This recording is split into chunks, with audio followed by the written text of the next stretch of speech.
Athletes, welcome back. We're changing it up on you a little bit, and we are starting a how-to series to answer questions or just give you some points of performance on movements that you may have questions about, and you either don't have access to a coach or a gym, or maybe it's too intimidating going to the gym. So we got your back. We want you guys to be interactive with this and give us feedback on movements you would like to see and questions that you have on particular movements. Athletes, today we've got devil's press. We've got single and double dumbbell variations on this movement. We got Shane with us, so we are gonna get right into this and see if we can't make this a little bit more of an enjoyable movement, even though it's got the word devil in it. So our devil's press, we're gonna start out with one dumbbell. We've got Shane with that dumbbell to his side. He starts in the burpee position on the bottom. When he comes up, he's gonna swing that dumbbell through his legs, take it overhead, swing back through, and then back down to the floor. I'm gonna go ahead and have Shane relax, and we're gonna talk about a couple things here. Now, if you haven't done the burpee tutorial that we've got some efficiency techniques in terms of going with a little bit of a wider leg stance so that you can hinge at your hips versus going through a full squat, which is something we definitely utilize here. What we're gonna do is I'm gonna have Shane go back down to the floor and just stay there for a second.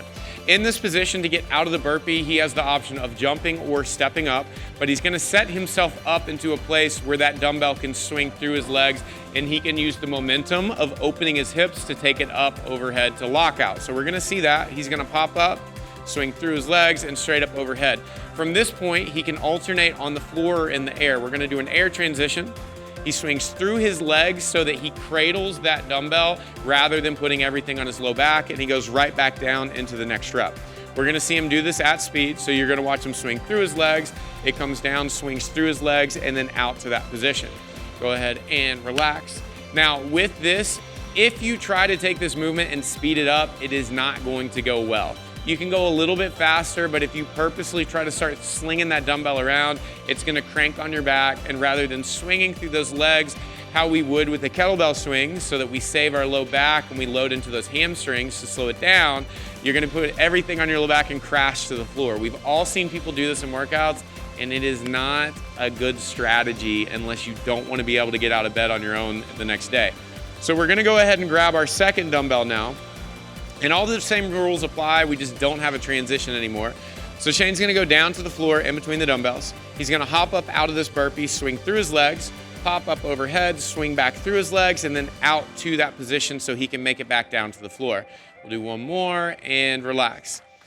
With this movement, when we get into the double dumbbell position, you typically see heavier dumbbells used here, 35s, 50s. When we go through, we wanna make sure that as we come out of this swing position, we focus on engaging those glutes and avoid overextending through our back like people will do with kettlebell swings, because we wanna stay in a strong position.